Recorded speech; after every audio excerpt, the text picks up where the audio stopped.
Welcome to another episode of Planet Possible. We're delighted that you're joining us to hear evidence-led discussion about topics that are critical to the way that we manage our water, nature and climate. A huge thanks to our season sponsors, BMA, Mackley and MWH Treatment. You'll hear a little bit more about them later, and we're really grateful for their support in bringing the pod to you. If you're new to Planet Possible, I'm Niki Roach. I am a passionate advocate for all things water, nature and climate, an enthusiastic connector of people and ideas. If you've been following the climate COP30 that's just happened in Brazil, you'll know that it's been an interesting couple of weeks, with the US not present, a fire breaking out in the blue zone, and Indigenous communities making their voices heard through a range of routes.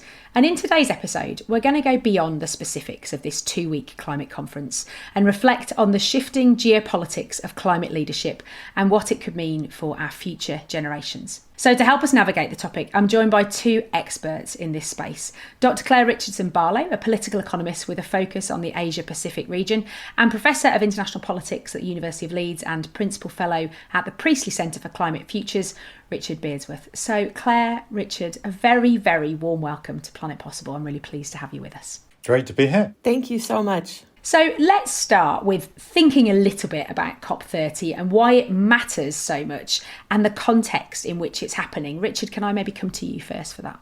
The context is important, isn't it, for all of us? We're very well aware in the last few years, and particularly since the second Trump administration, with its very clear agenda, that the multilateral order that was really set up after the Second World War is in question. It's in question on several fronts. The COP process, the Conference of the Parties, that whole process within the United Nations Framework for Climate Convention, that process is a multilateral process applied to the climate. And given the fact that global emissions are continuing to increase and that we are likely overshooting 1.5, which was the target temperature for the end of this century.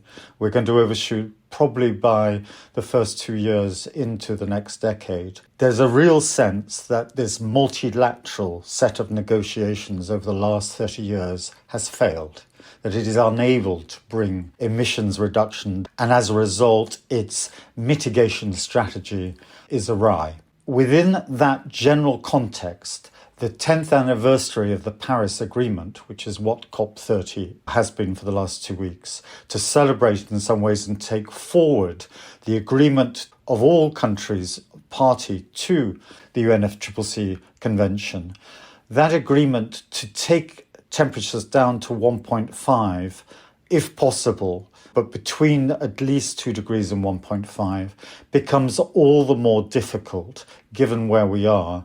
And COP30 was really there from under the Brazilian presidency to establish the possibility or not of whether climate multilateralism could continue.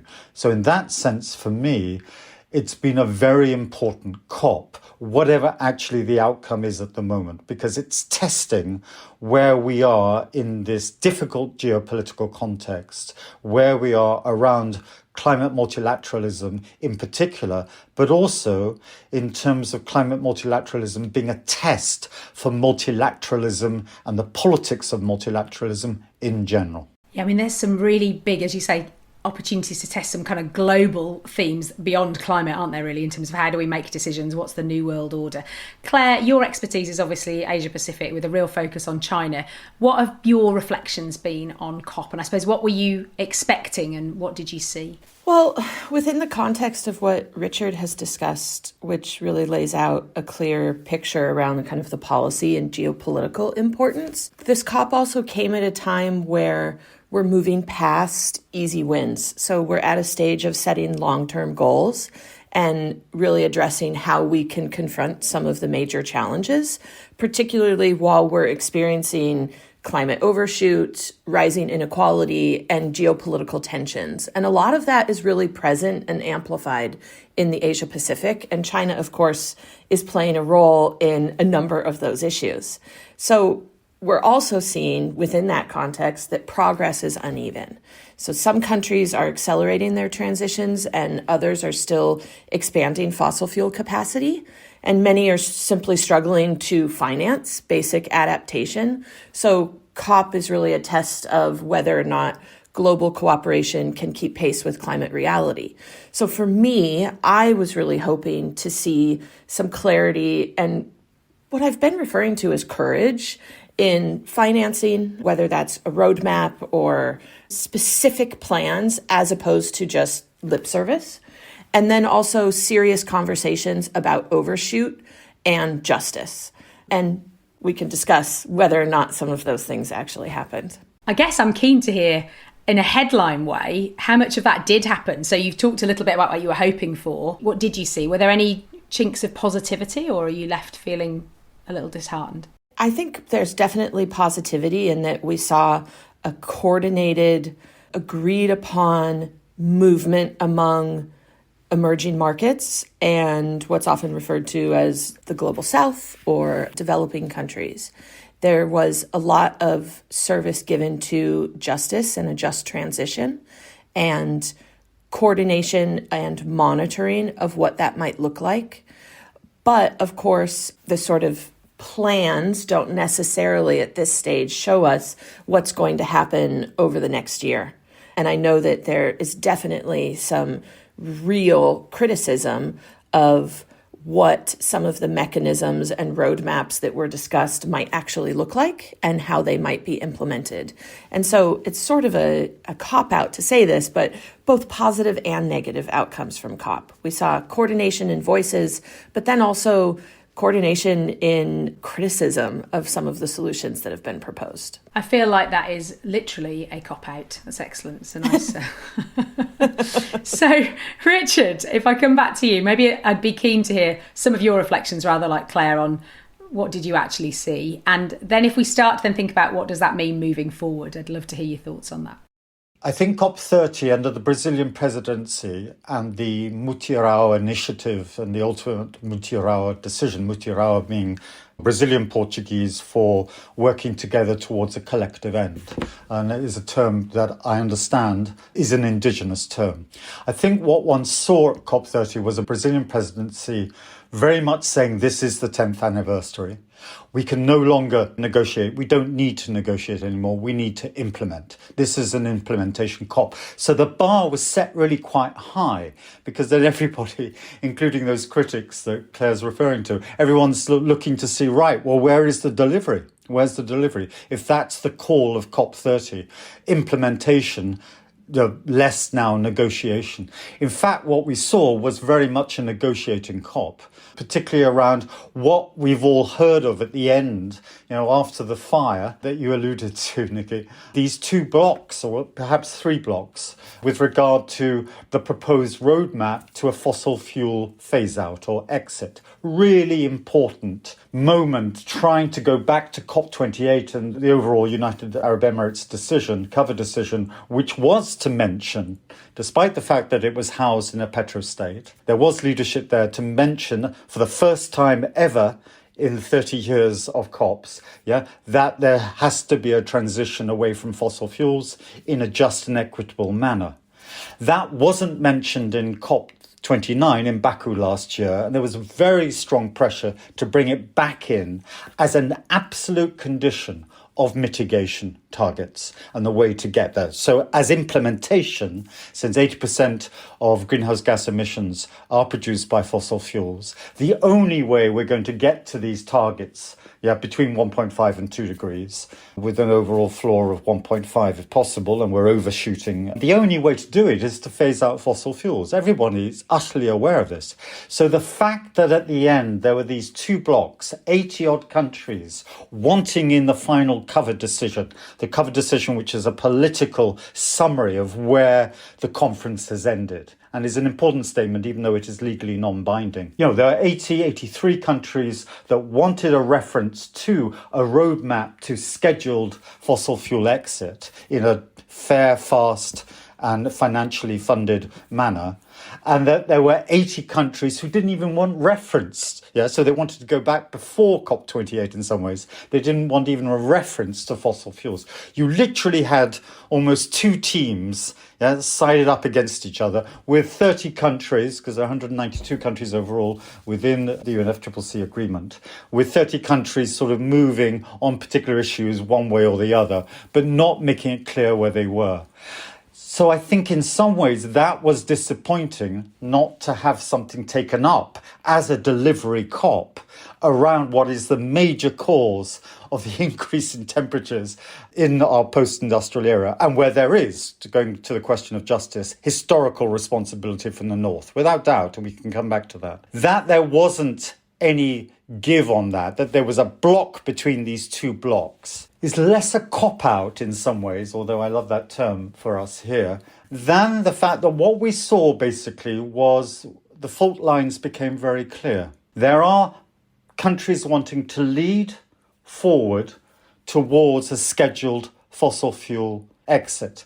And there are countries that want to block in any possible way that movement forward. And there are countries within that block of 80 who were against reference to fossil fuels, who just simply, they don't want to necessarily block like Saudi Arabia or Russia or Bolivia did during the negotiations. They simply do not see it as fair for them in terms of poverty reduction and sustainable development, for development first for them and then sustainable development. They do not see it as fair that they are prescribed a schedule through these negotiations when they are not historically responsible for climate change. And there, the country that led on that was India, in many ways, during the negotiations. So I think what's really interesting for many of us about COP30 is you saw at the end a clear division, and then within each block a set of different reasons for why either countries are for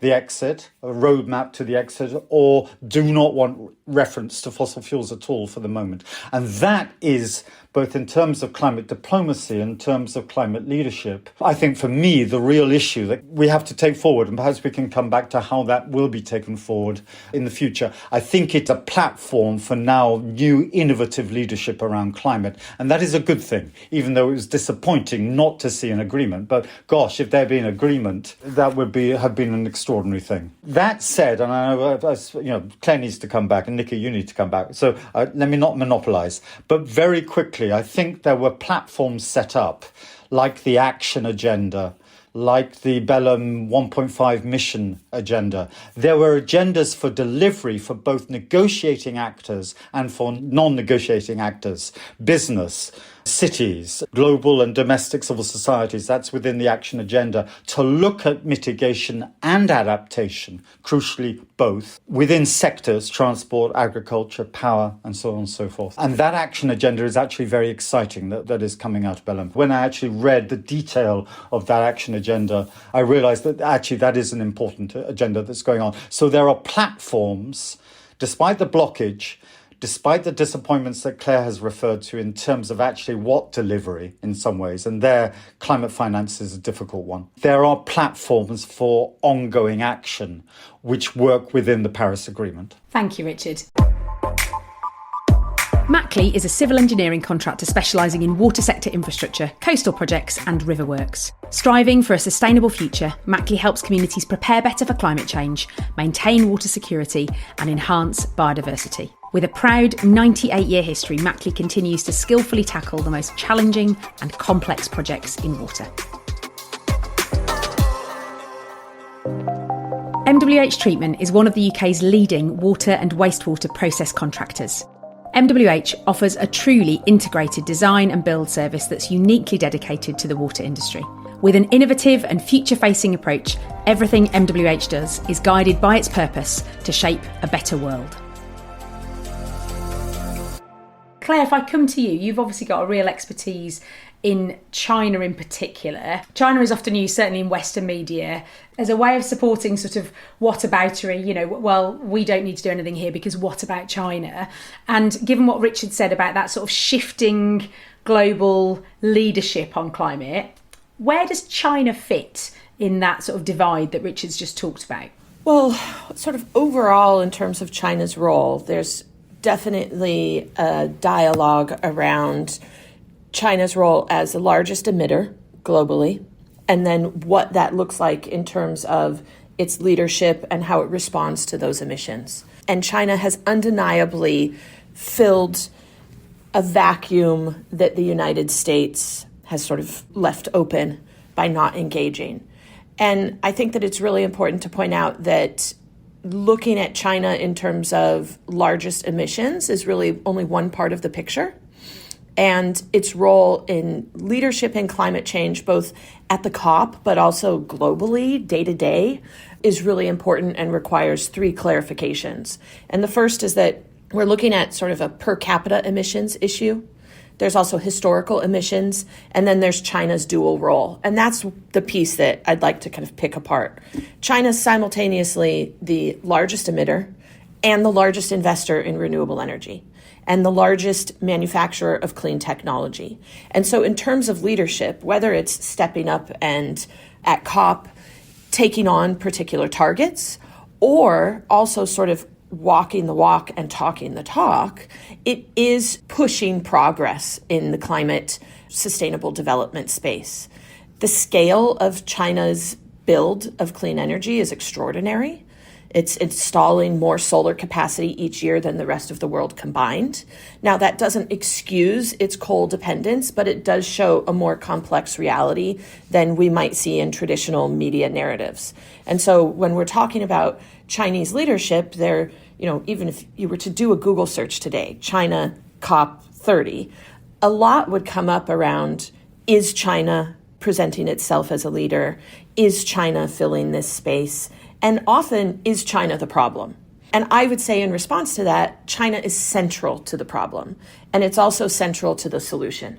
And in COP, we saw China step forward for the global south and emerging markets and support conversations and initiatives that are coming from other emerging and developing countries.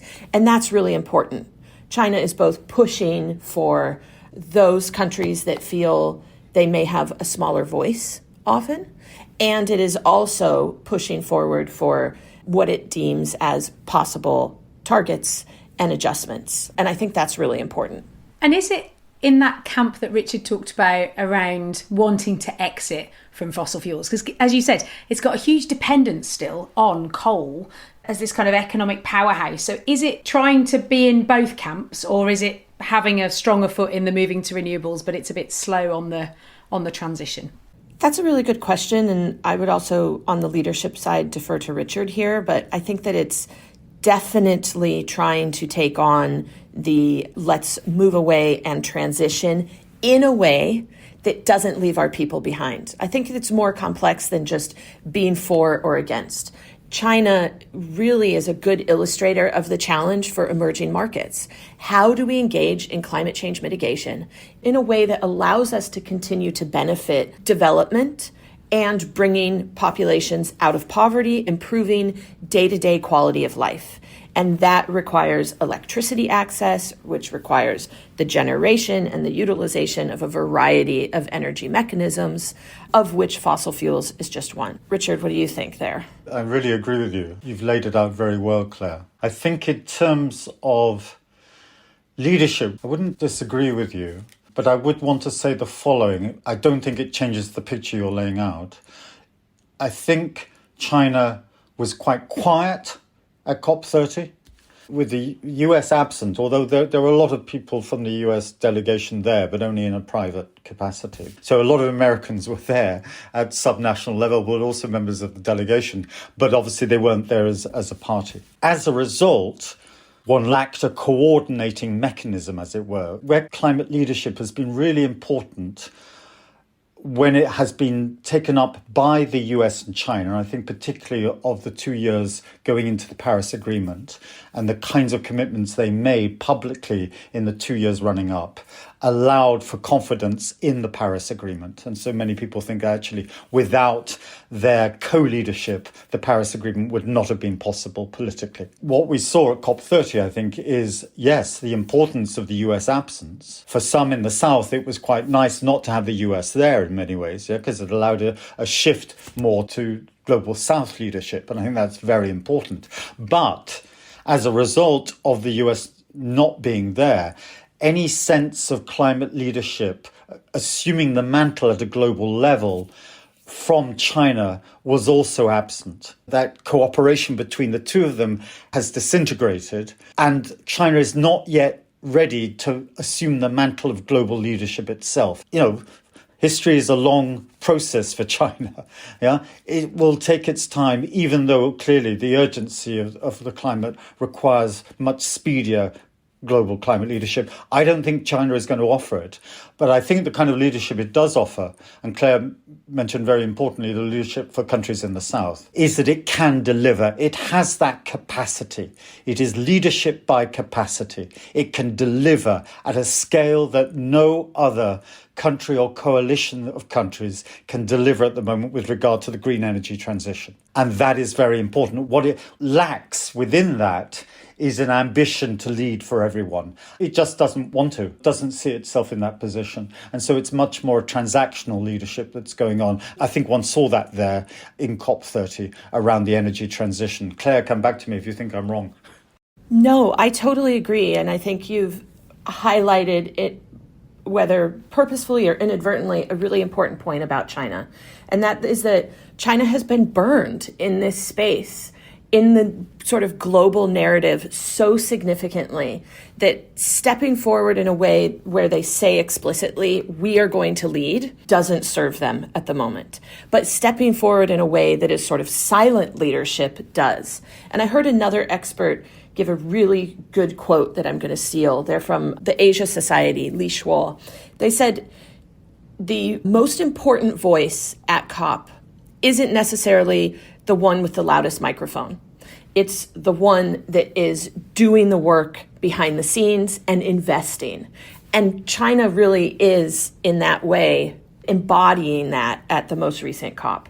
Not necessarily being the loudest voice in negotiations, but, for example, their pavilion, having a lot of English language programming and talks on broader climate change mitigation, not necessarily just the role of China, but a lot around cooperation and mutual engagement. And I think that also demonstrates what Richard has said about leadership and whether that's explicit or implicit. And I think that's pretty central to China's role. I think China's quiet leadership is not enough at this moment in time.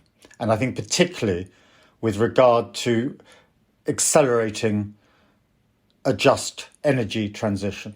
I think it should be doing more. But I can understand fully that quiet leadership from Claire's perspective is actually the kind of leadership that is appropriate for China at this moment, given also the experiences it's had within the climate negotiations. There are two interpretations of quiet there going on. I totally agree. From a just transitions perspective, I mean, really from a mitigation and climate change adaptation perspective, it's not enough.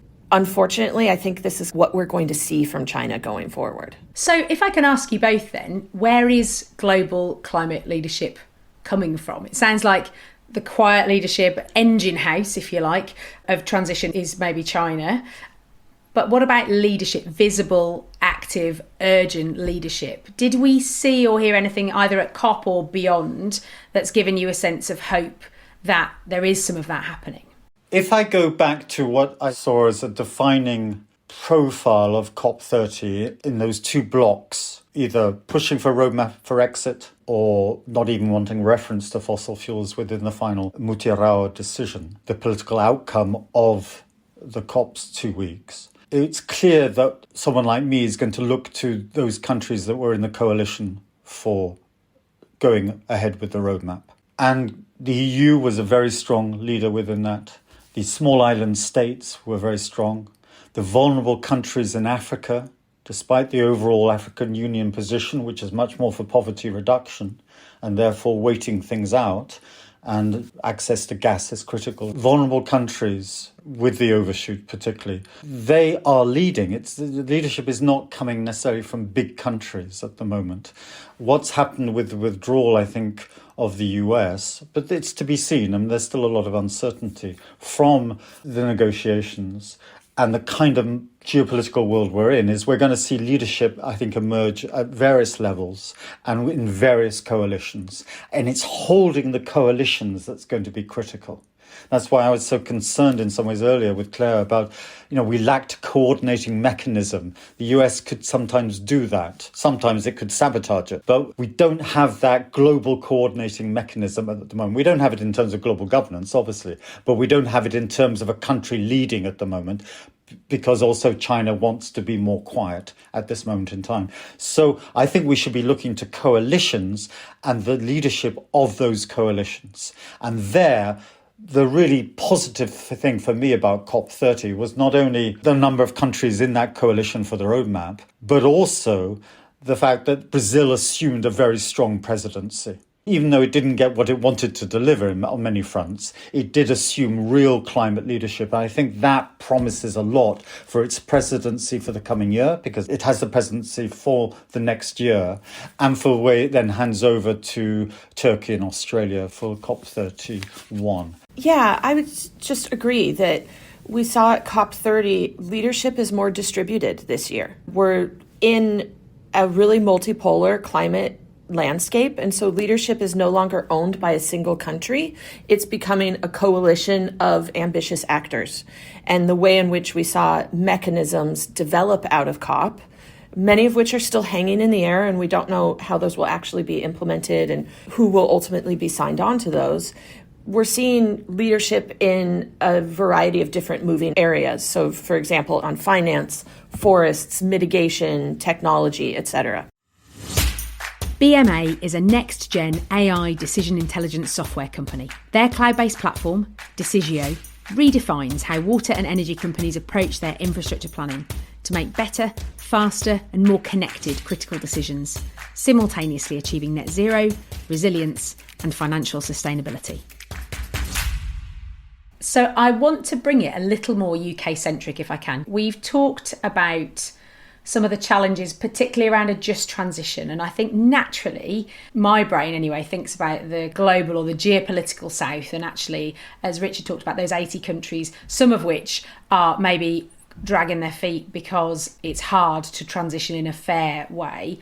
But here in the UK, we are also thinking about a just transition. Do you think there's enough recognition politically in the UK context as to how difficult it is to exit from fossil fuels and to move towards a greener future? I think overall political courage is needed across the climate landscape and mitigation landscape. And in the UK, we're battling, when it comes to a just transition, two sides. There's a duality around economic development and economic success, and a just transition and what that might look like. And that means making sure that all members of our economy and our society are being represented in that transition. And so that means involving workers and communities in decisions that affect them. It means sharing the benefits of the transition and then supporting those who risk losing out. And there are some really stark examples in the UK of people that may lose out. For example, steel workers in the UK. There has been the closing of Tata Steel's arc furnaces in Port Talbot, and a lot of discussion over the past year around what transitioning industry does to local communities and also does to industries that play a really integral part in the UK's economic development historically, but also continued economic success.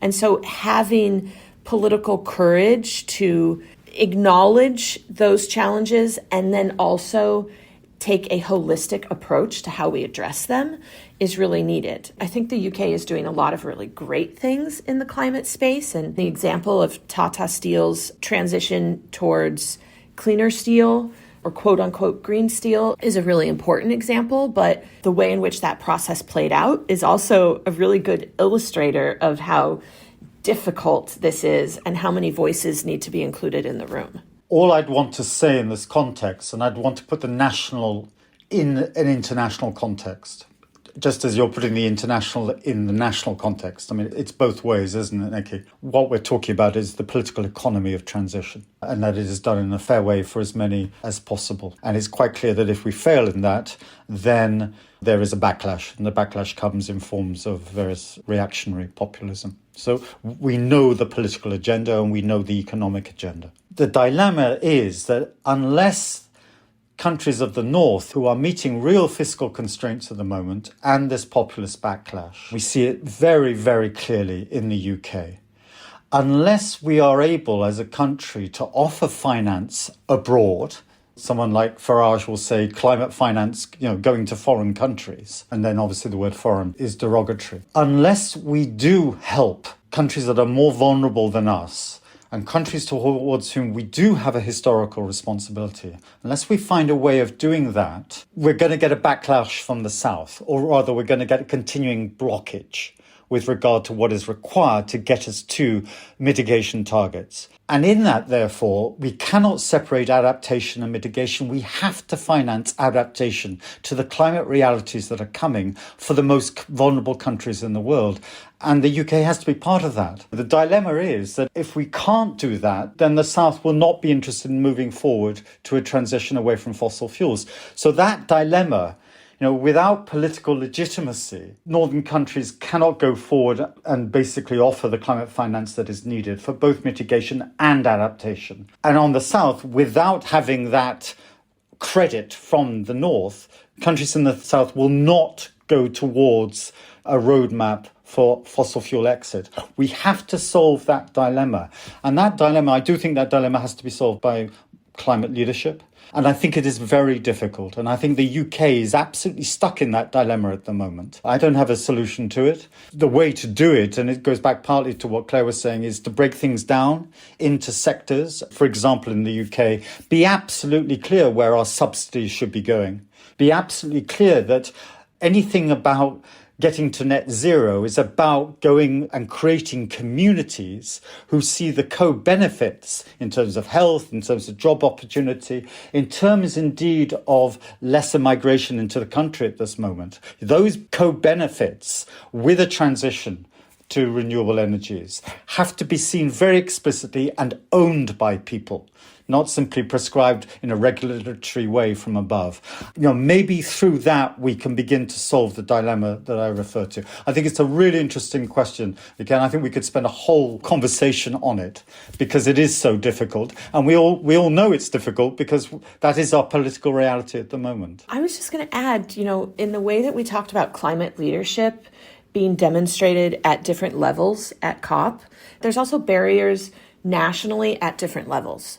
And so we have those sort of local barriers, we have the national political barriers, we have the overarching financial and sort of social legitimacy barriers.